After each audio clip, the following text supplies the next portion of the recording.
everyone. I'm Dr. Yvette Guzman, and we're here with the Health Without Hype podcast. And today we have Diane Tran as our guest.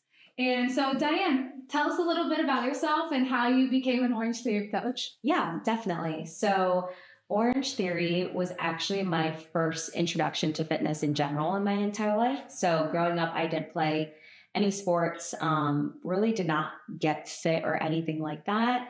I think back in my time of going to high school, it was all more about dieting, being a certain figure, and really what you're eating or lack thereof eating. So there wasn't a lot of emphasis on sports or anything. And then in college, I think it's just hard to figure out like where to start if you don't have somebody to help guide you through that process. So after I graduated from college and started working, I really wanted to get into some sort of fitness. So someone had recommended like this is a group fitness experience where you don't feel overwhelmed or judged. And so I went in for my first day. It was actually National Burpee Day.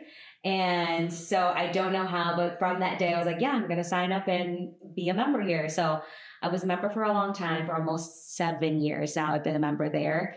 And over the time of being there, and one of the biggest things that I loved is the community aspect and just seeing everyone kind of evolve and change and grow and be healthier and stronger people together.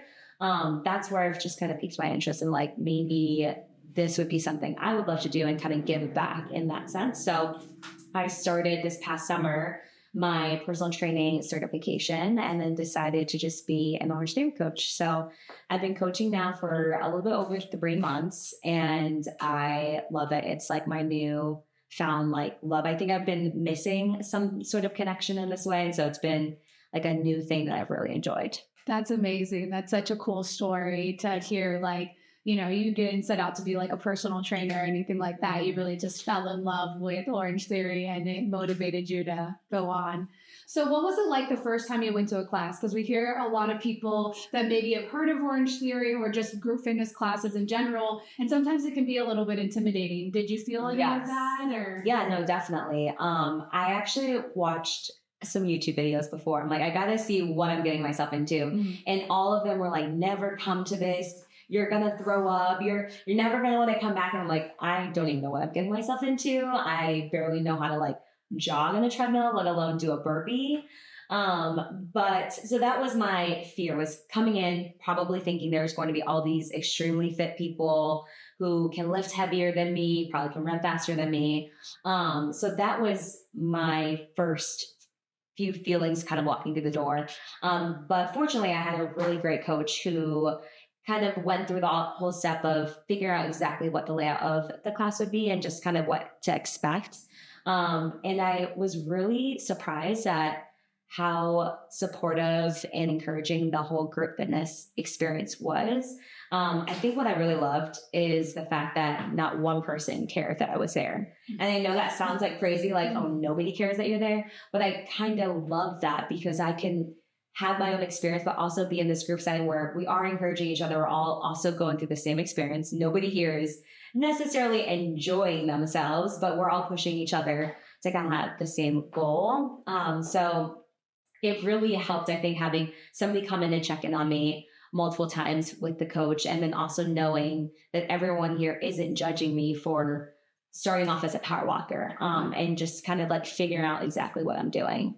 Absolutely. I think that's a funny thing that you mentioned because I think that's what we all feel when we're going to something new is like, everybody's going to know this is my first class and everybody's going to know that I don't know the steps or whatever is supposed to come next versus somebody who's been there before. And in reality, like nobody really is that focused on you because they're so focused on themselves at the same level. Yes. And like, even if you've been to a class a bunch of times, you're still like, am I doing it right? Is this like, you're just trying to get through it. So it's like, in reality, like you said, nobody really cares that much. And, you know, if somebody did, like they just have way too much free time and it doesn't make a difference anyways. Like you're there to get healthy. And I remember the first time I went to an Orange Theory class, I just felt like not overwhelmed, but I think it was like the lighting can be a little bit different. Yeah, the orange lights. I just remember feeling like a little bit like off, like I just wasn't getting it. And I've been to like other group fitness classes before, But I just felt like it didn't, like you said, it didn't really matter. Everyone was really nice, like when I got there and things like that, and they checked in with me.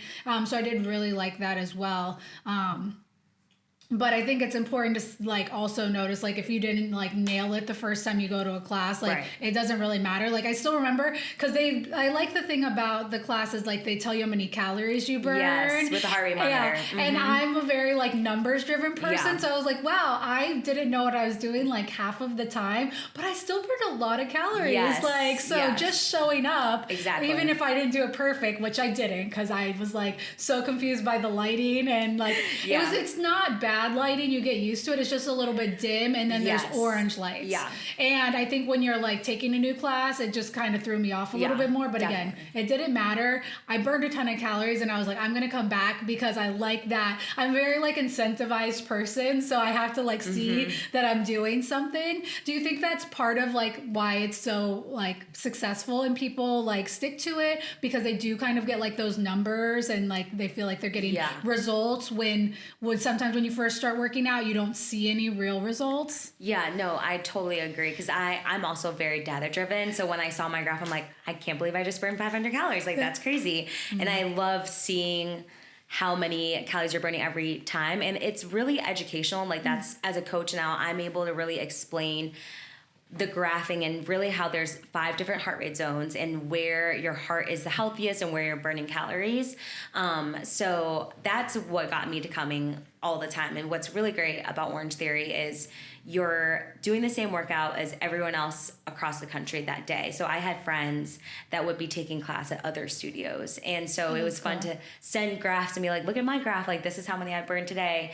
And so I think it's allows you to have that accountability piece without having to have somebody right next to you as well. It's like, this is what's gonna be like my proof that I like worked out today, and being able to see how your heart rates even change. Like, I remember when I first started working out, the orange and red zone are like really where your heart rate is maximizing the most. So people think that that's really where you burn the most calories, which isn't necessarily true, but that's just where it's feeling it's at its highest peak. So where you're really, really getting exhausted. And I remember when I first started, I was mostly in the orange and red, like the whole entire time. I'm like, oh wow, it was 35 minutes of this class, I was in the orange and red zone. Yeah. Whereas as you start getting stronger and healthier, it's more challenging for you to get into the orange and red zone. So it's really fun to be able to like go back into your app and see like, wow, like my graphs have changed over time. Like as I've gotten stronger and healthier, like I actually have to push myself a lot more. You may not necessarily see or want to feel that right when you first start, but now that I've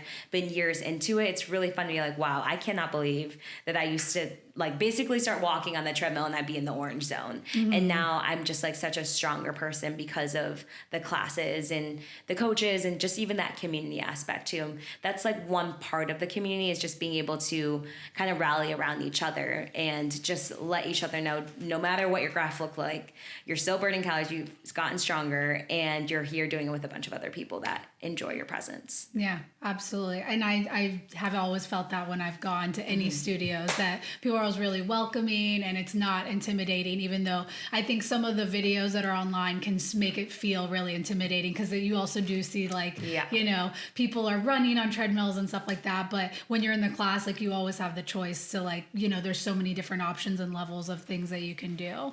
So you talked a little bit about feeling stronger sort of mentally through working out. Can you say a little bit more about that? Because I think that's a really important part of being committed to your goals that people don't always like highlight as much. Yeah, definitely. I think that is always the hardest part, at least for me, and I think it is for a lot of people, and we say it as coaches, the hardest part is just showing up, getting dressed, whether you're having to drive there or walk there, getting signed up. Who knows all the craziness and chaos that you've been dealing with all day long, and then now you're having to kind of take that time to invest for yourself. But being proud that you even showed up is the hardest and most challenging part, and then the rest of it kind of just comes with ease, is the way that I see it. But I think because growing up, there was such a I mean, there still really is a stigmatism behind women and being strong and being fit. I think wasn't necessarily a big thing. It was just more about being skinny and, you know, having an apple and a cheese stick for lunch is appropriate. And I think that really can warp your mental health and really the amount of pressure of like how you should look and feel. But now that I've been in this fitness industry and working out and being stronger has made me more happy. I mean, obviously the endorphins are great, but also it's made me so much more confident the fact that I'm a stronger human being in general. And I feel like without fitness or even without my community, I don't know if I would feel the same way now if I didn't have like Orange Theory behind all of that, because it really then pushes me to want to come back. Like that's a part of my motivation is, okay, well, what has Orange Theory really brought to you, or what has fitness brought to you? And it's brought me a lot of, you know, like strength in my mental health, but also like when I am stressed, that is the place that I go to now. It's become one of those stress relievers where it's like, this is my 1 hour of my time, like where I'm not having to worry about anybody else but myself. So yeah, I think it brings a lot of different benefits to you. Absolutely. I think it's interesting because I do feel like when people are first on their fitness journey, it can feel really almost stressful to, like you said, just to get there, coordinate, get the clothes, do all these things. But then as you stay consistent with it, it becomes your escape. Yes. And so when do you think, like, how did you navigate in the beginning, like pushing through those barriers that show up for people all the time? Like, I don't really want to go to the gym. I'm kind of tired. I got to go do this. I got all these things to do. And now versus like, it's now where you look forward to it. Yeah, I mean, even to now, there are days where I'm like, I cannot get myself to go. Like, there are periods of time, like, I just don't even know if that's going to be a part of the routine today. So I don't think that ever goes away, but I do think there are different motivators that will get you to go. But I think for me, from the beginning, I really wanted to perfect or at least improve my knowledge base about being in the gym. I had no idea what to do with those dumbbells or how to use a rower. And I think I would really say what helped me through it was having such a supportive staff with the coaching. They are great about checking in on you throughout your fitness journey, seeing how you're doing, what can they do to help make sure you feel educated in the gym. And I think in general, I'm very open to feedback and critique. So for them to come over and help me with my form and making sure I had options if something didn't feel right, made me feel more confident in the gym, and which then made me feel better about picking up heavier weights or, you know, maybe going a little bit faster on the treadmill. And then with the community piece, we're all kind of just supporting each other through that process too. I think that really helped me go through that whole edge of, well, you know, Matt and I used to go to the gym every Monday, Wednesday, Friday together. So if I don't show up, Matt's probably going to text me and say, where were you? Yeah, so having an accountability buddy was really helpful too. And I think what's nice with our studios, we do a lot of challenges throughout the year that kind of help with that refresh of when you're starting to feel a little low. Hey, we have this challenge where you have to come in the studio 4 out of the 8 weeks or 4 out of the 8 days. And that kind of just helps remotivate people, I think, to be like, okay, I have to come, because if I don't come 4 out of the 8 days, I'm not going to get my free t-shirt. And then that motivates you to come. Yeah. So it's just those small little things. But I think like my people is really what got me through that first threshold of, this is hard right now, but we're doing it together. And then eventually you kind of form your own levels of motivation to get you to a place where you have your own individual goals. Yeah, absolutely. And I think it's important because people that are first starting out on their wellness journey, they may feel like, oh, there's nobody else doing this with me. And it's just that maybe you're not around the right people for where you want to be. Totally. And like you talked about, like having that community, well, those may be people that you don't even know right now. But right. I remember when I was going consistently to a studio here in North Tampa, like you become friends with the people that are there and showing up every day. And when you miss a day, they ask, you know, or they check in on you. Yeah. So I think it's also just being comfortable with the fact that maybe some of the people that you're always with now aren't the same people that you're going to be with. But if you're committed to your goals, you're going to find new people that are supportive and things like that. So some people may bring a friend with them. And if you don't bring a friend, you'll make a friend is kind of like what I'm feeling that like you're saying is like the vibe at all the studios. Yeah. So. And I think what's great is the coaches, I think, especially when I first started, I'm like, I do not look like them. I'm not anywhere near them. But I think what's so reassuring is for them to say, I was in your shoes at one point. And I think that's what's great about my new journey with Orange Theory is being a coach and telling members or, new people who are coming and joining the gym and letting them know this is my first ever fitness journey was being here at the studio. And for them to see their face of, I could never guess that. Yes. I'm like, yeah, that could be you, in just a short amount of time if you committed, consistency and just focusing on giving yourself an hour a day. How much change could really happen in your body in that time frame. And I think that resonates with a lot of people, that then you can also connect with a coach and they could be your ally, your friend. It doesn't have to be just the people that you're walking through the door with too. Oh, absolutely. Absolutely. And I think it's funny because we all have this idea like, oh, that fit person has probably been an athlete since we make up our own story about them. Like, oh, they've been fit their whole life. They've never struggled. It's easy for them. Yada, genetics. Yada. Who knows? And in reality, it's like, no, like there are people that literally you said when you were finishing college, so starting your professional career is when you got into fitness. And so someone walking into your class probably doesn't think that. They think you've, been in fitness your whole life, been an athlete or something like that. And so it's just funny because I think people have to realize like we're making up a lot of the things that block us from going out there. Like somebody else is in the same like version of their journey, or they've just started their journey, or they're not that far on their journey. Like you can be wherever you need to be, but you can, get to the level you want to be fairly easy. Like you said, like it's not going to take you. It's not like you're 40 years behind because you're just starting now. Yeah. No, exactly. And you never know what brought that person into the studio that day or what they were dealing with before they even got through the door. Yeah. And there's been athletes who've been injured and then they're just coming back and just trying to get into a fitness routine.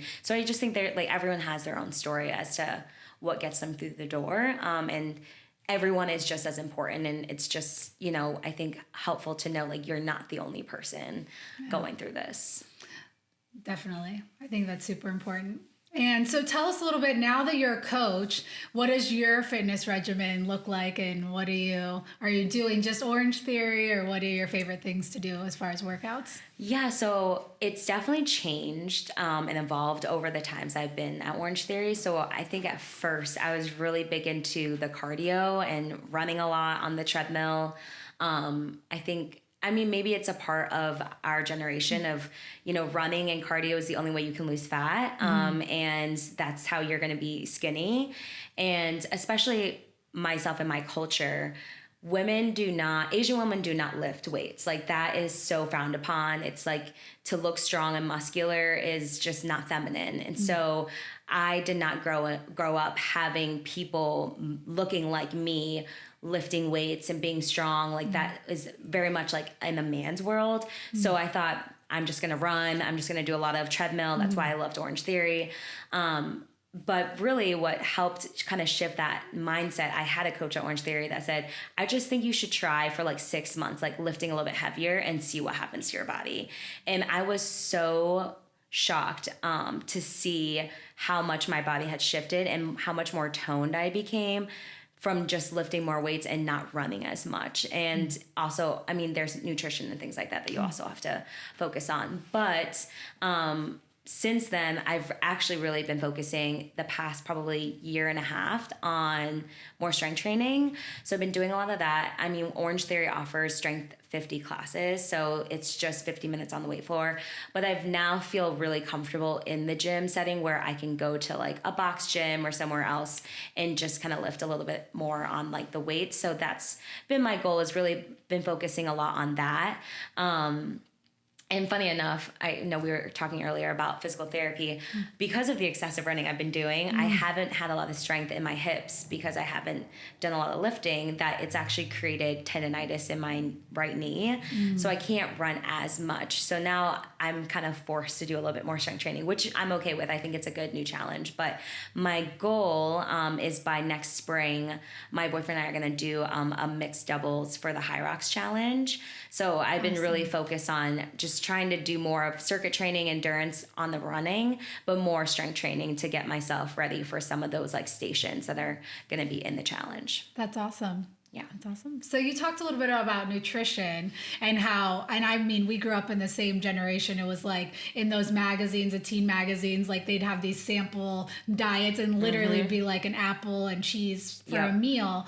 Can you talk a little bit about like why that doesn't really work and how can we, I mean, because so many of us grew up thinking that way or thinking we have to eat way less to like get the results we want. And I know personally, like that's backfired on me where I couldn't perform as great as I wanted to because I was under like my nutrition was so poor. Yeah, I think it's hard because we're not like there's not a lot of resources out there to educate women how important it is to eat more.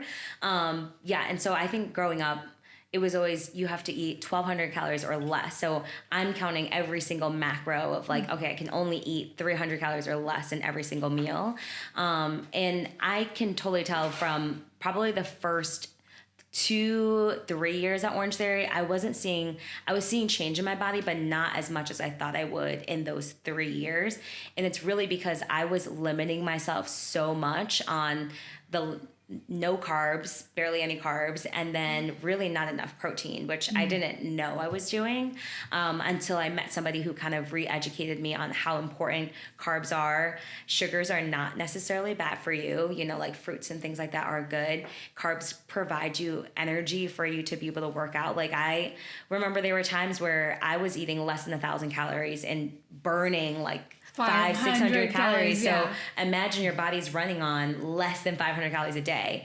I was feeling so fatigued and exhausted. Like I barely could even, I was like, why can't I run faster? And it's because I have nothing in my body to be able to run. You can't run faster. There's nothing for your muscles to grow. Exactly. And that's why you didn't see the results. Yeah, so there's no fuel. Like your body is barely, it's really eating at the muscles that you're trying to grow and have to be stronger.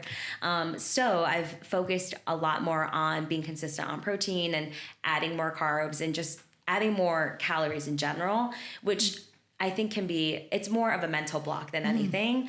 I think it's easy to, of course I would love to eat like 2,000-3,000 calories a day and not have to worry about my body changing. But it's that mental block of, oh my gosh, if I eat 2,000 calories, I'm going to gain all this weight back. And it's like, no, you just have to, it's all about what you're eating, right? Like it's not just the calories, it's the nutrition behind it. Yeah. But I think because I've really been consistent on those things, my body actually now surprisingly has the fuel and I can actually lift heavier and run faster.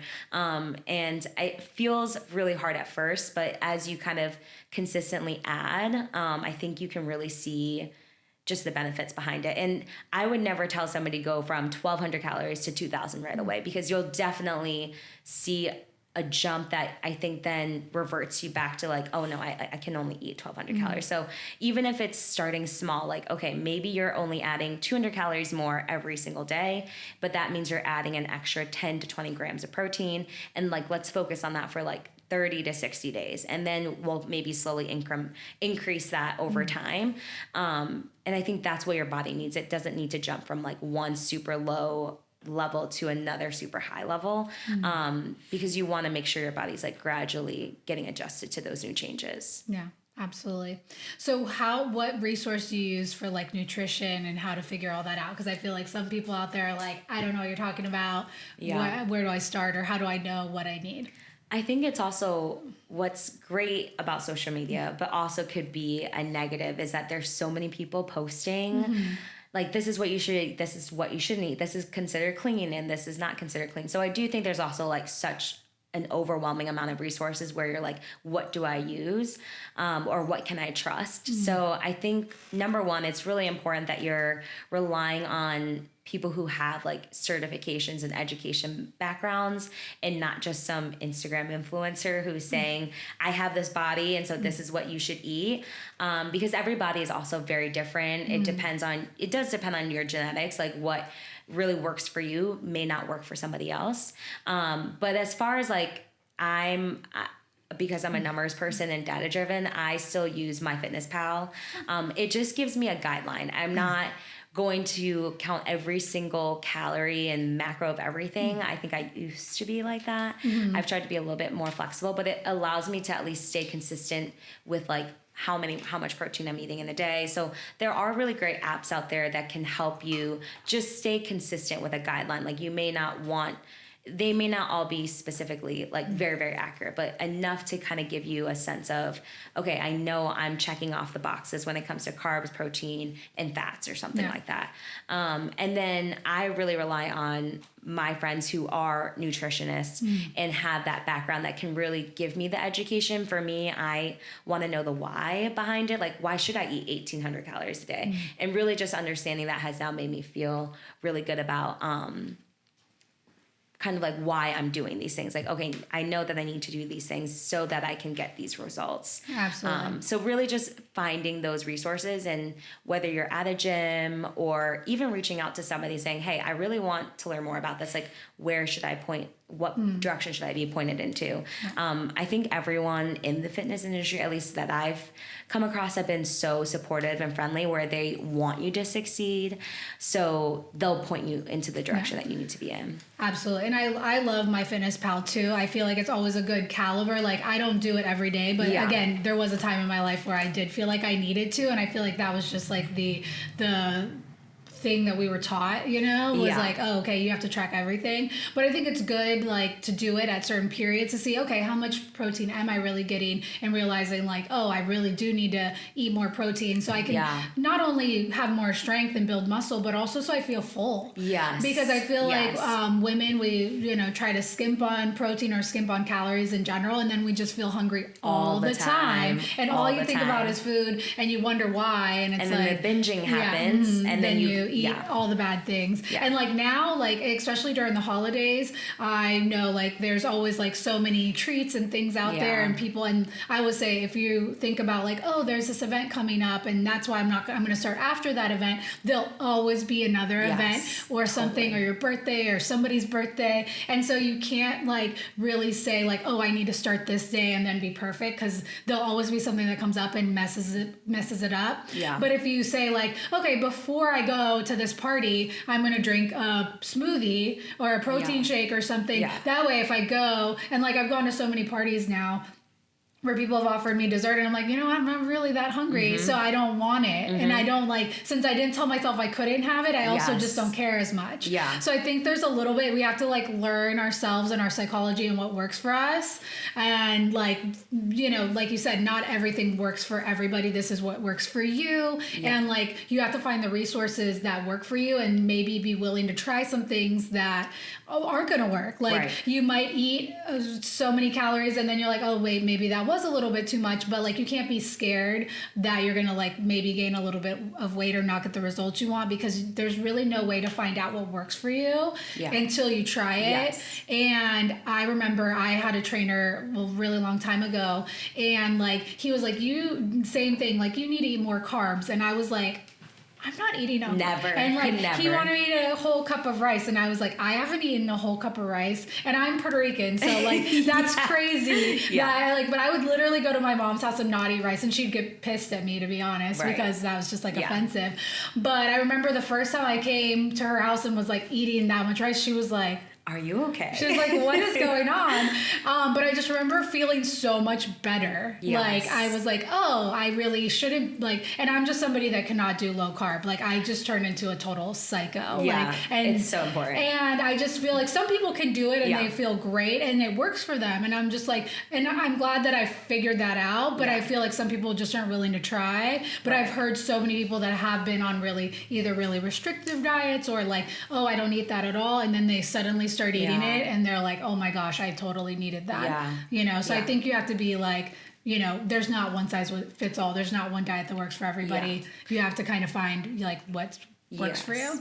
And trying to like not add 500 different new things at the same time, right? So it's like, let me go low carb, no sugar, no fat. And it's like, well then one, I don't know what you're eating. And then secondly, that you're setting yourself up for failure, it's like too right? mentally overwhelming. And I think that kind of goes back into the idea of like resolutions and new goals that you have. I always encourage like my members, if you want to try something new, let's try one thing and let's try it for 30 days. If you can get it down for a month, let's reevaluate, see if that's something that you've now implemented into now your routine. It's become a habit, and then maybe we add something else onto it. But when you add 5, 6, 7 things, your brain is just like, I can't. Yeah, it's like, take I don't all know of what this. we're doing today, but it's not happening. And then like, that's I when can't you keep track. revert back to all your old habits, because it's like, well, this is too overwhelming.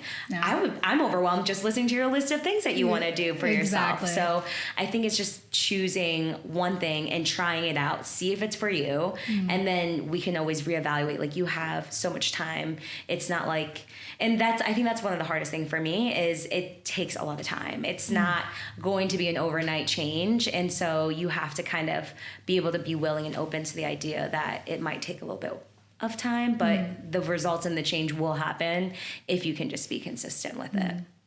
And so what do you say to the members that are coming in and maybe they're struggling with being consistent, or they really seem like really into their goal, but they can't like really seem to move the needle and stay consistent with it? So I don't know what podcast or what person said this to me, but it made it kind of click a little bit more to me. It's all about 80% consistency and 20% of like, not necessarily failure, but inconsistency. Yeah. Because like you said, with life, there's holidays, there's birthday parties, there could be just like traumatic things that happen, and you know, just like a lot of different challenges where you may not be able to be consistent. Yeah. And that's called life, right? Yeah. Like, we are humans, and that happens. So I used to actually have a calendar, and I would check mark the days that I'd be consistent. So did I hit my water intake, my protein, and my carbs? You pick whatever 2 or 3 goals that you have every day. If you did it, you checked it off. And then once you look at that calendar, if 80% of that calendar that month was completed,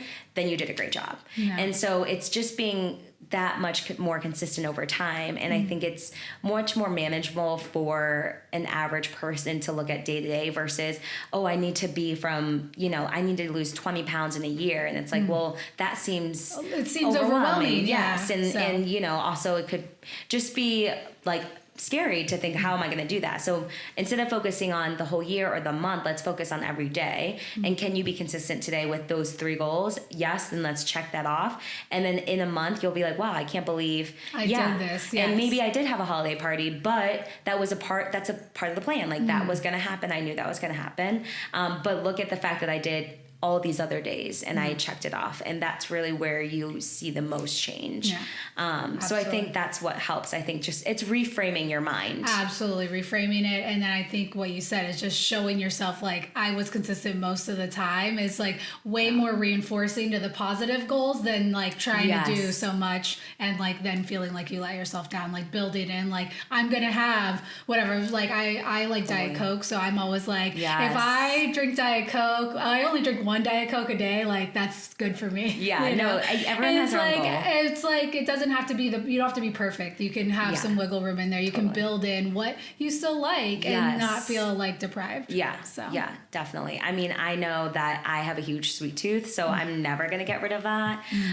But it's all about moderation and consistency. Like if I know I'm going to come and have a holiday party next weekend, well then let's see what other healthy alternatives I can find. And over time, like you said, I've found such better options that when those things come up, I'm like, I actually think I'm okay. Like I've had my fix because I'm not starving myself and waiting for that one moment. I'm just sprinkling it in throughout the month or, you know, whatever. And that's made my body feel much better than just like shocking your system with all this extra stuff that you've been saving for a specific thing. For sure. Awesome. Well, it was so great to have you on the podcast today. You are a wealth of knowledge. Where can people find you training and on social media? Well, I'll be tagged all in OTF West Midi is our home studio that I'm a part of. And then my Instagram handle where I post all my things right now is Diane_Tran 13 for social media. Yeah. Awesome. Thank you guys. See ya.